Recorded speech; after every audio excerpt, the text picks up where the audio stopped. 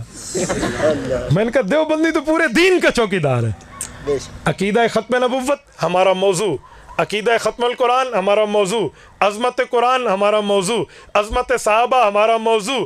آپ جتنے عظمت فقہا پہ چلتے جائیے, تصوف پہ چلتے جائیے, سیرت پہ چلتے جائیے, یہ سارے ہمارے موضوعات ہیں. ہم کسی ایک پر 4 شرائط لکھ بھی دیں تو ہم سے دین نہیں جاتا, اور تو لکھ بھی دے تو تجھ سے کچھ بچتا ہی نہیں ہے. ایک مذہب کو لے کر ہم نہیں چلے. آج دیکھیں نا, امام ابن تیمیہ رحمۃ اللہ علیہ سے کسی نے پوچھا کہ حق کہاں ہے, کہا جا باطل کا تیر جا کر گرے اسے حق کہتے ہیں. تو آج علماء دیوبند کو دیکھو نا, ہر طرف کا تیر ادھر آ رہا ہے, ہر اہل باطل کا تیر ادھر آ رہا ہے, لیکن دیوبندی سینہ سپر ہو کر ٹھہرا ہے. ادھر آ ستمگر ہنر آزمائیں, ادھر آ ستمگر ہنر آزمائیں, تو تیر آزما ہم جگر آزمائیں. تو دیوبندی تو اپنے مذہب اور مسلک کا. میں بعض اوقات ایک جگہ گیا, مجھے ایک بندے نے کہا یہاں یہ عقیدہ بیان نہیں ہوگا. میں نے کہا مسجد دیوبندیوں کی, جلسہ دیوبندیوں کا, عالم دیوبندیوں کا, مجمع دیوبندیوں کا, تو کون ہے مجھے روکنے والا؟ یہ بیان نہیں ہوگا. تو جا اپنے بل میں جا کر بیٹھ. نہ ہم تیرے جلسے میں آئے ہیں, نہ تیری مسجد میں آئے ہیں, نہ تیری جگہ میں آئے ہیں. اپنی جگہ میں بیٹھ کے اپنے بندوں کو عقیدہ نہیں سمجھانا چاہیے. میرے بھائیوں بولو, اپنے بندوں کو. یہ کیا توڑ پیدا ہوتا ہے اگر اس طرح توڑ پہ آپ چلیں اور آپ کو جوڑ چاہیے. تو پتہ ہے آپ کو جوڑ کا معنی کیا ہے؟ مجھے یہ بتائیں, یہ گلاس لوہے کا ہے یا شیشے کا ہے؟ بتائیں. اگر یہ ٹوٹ جائے اور اس کو جوڑنے کی ضرورت پڑے تو آپ لوہے کے ٹکڑے سے جوڑیں گے اسے؟ جوتی کاٹ کے پلاسٹک سے جوڑیں گے؟ کس سے جوڑیں گے؟ شیشے سے. پتہ چلا شیشہ سے جڑتا ہے, اور تو دیوبندی سے جڑ جا, تو ادھر کہاں جاتا ہے؟ جوڑ کا معنی اپنے سے جڑ جا. اپنے سے جوڑنا تھا, تو غیر کو اپنے ساتھ ملا بیٹھے. یہ تو ایسے ہے جیسے آپ شیشے کو جوتی کے ٹکڑے سے کاٹ دیں, جوتی کے ٹکڑے سے گانٹ دیں, اس کے ساتھ ہم اس کو جو ہے نا گانٹ رہے ہیں تاکہ یہ جوڑ پیدا ہو جائے. یہ جوڑ نہیں ہے, یہ توڑ ہے.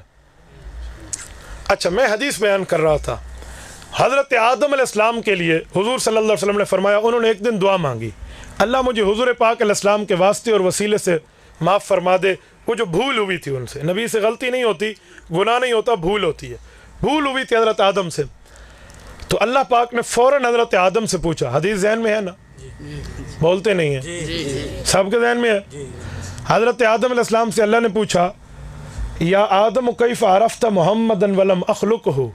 اے آدم, ابھی تو حضور علیہ السلام پیدا ہو کے دنیا میں نہیں گئے, آپ حضرت رسول اللہ صلی اللہ علیہ وسلم کو کیسے جانتے ہو؟ حضرت آدم نے جواب میں فرمایا, لما خلقتنی بیدک, اللہ آپ نے مجھے اپنے ہاتھوں سے پیدا کیا, ونفخت فی من روحی, روح کو میرے اندر داخل فرمایا, فرفعت راسی, میں نے سر اٹھایا, فرأیت, میں نے دیکھا, علی قوائم العرش مکتوبہ, تیرے عرش پہ لکھا ہوا تھا, لا الہ الا اللہ محمد الرسول اللہ, فظننت انہ احب الخلق الیک. میں حضور کا نام آپ کے نام کے ساتھ ملے ہوئے دیکھ کے یہ یقین کر گیا, یہ آپ کی محبوب ترین مخلوق ہے جس کا نام آپ کے نام کے ساتھ ہے. یا اللہ, سألت بحقہ, میں نے اس کے وسیلے سے دعا مانگی ہے. اللہ نے فرمایا, یا آدم غفرت لک, اے آدم میں نے تجھے معاف تو کر دیا ہے, ولولا محمد لما خلقتک. یہ بات یاد رکھنا, محمد کریم علیہ التحیت والتسلیم اتنے رتبے والے ہیں, وہ نہ ہوتے تو تجھے پیدا نہ کرتا. جب میں نے یہ حدیث پڑھی, ایک بندے کی پرچی آ گئی, مولانا یہ حدیث قرآن کے خلاف ہے. مجھے تو بہت حیرانگی ہوئی. میں نے کہا حدیث ہو اور قرآن کے خلاف ہو, یہ ہو سکتا ہے؟ اگر حضور کی حدیث قرآن کے خلاف ہے تو حضور کی بات حدیث ہے, اللہ کی بات قرآن ہے. تو کسی کافر نے اگر یہ کہہ دیا کہ اللہ اور نبی آپس میں لڑتے رہتے تھے, ایک دوسرے کے خلاف باتیں کرتے تھے, بتاؤ کیا جواب دو گے؟ کون سے نظریے پر بیٹھ گئے ہو؟ میں نے کہا حدیث قرآن کے خلاف نہیں ہے, تجھے نظر آتا ہے. جو چیز ہو نہیں اور نظر آئے تو نظر کا علاج کرواتے ہیں. موٹر وے پہ جائیں نا, دور جگہ میں بندے کو پانی نظر آتا ہے, پانی ہوتا ہے, بولیے, تو نظر آتا ہے لیکن ہوتا نہیں ہے. اور ادھر کندھے خالی ہیں یا نہیں ہیں دیکھنے میں, لیکن خالی بھی ہیں نہیں. کرامن کاتبین یعلمون ما تفعلون. تو یہ خالی نظر آتے ہیں پر خالی نہیں ہے, ادھر پانی نظر آتا ہے پر پانی نہیں ہے. تو جو چیز ہو وہ نہ ہو, نظر میں دھوکہ لگ جاتا ہے. اس لیے نظر تابع ہے,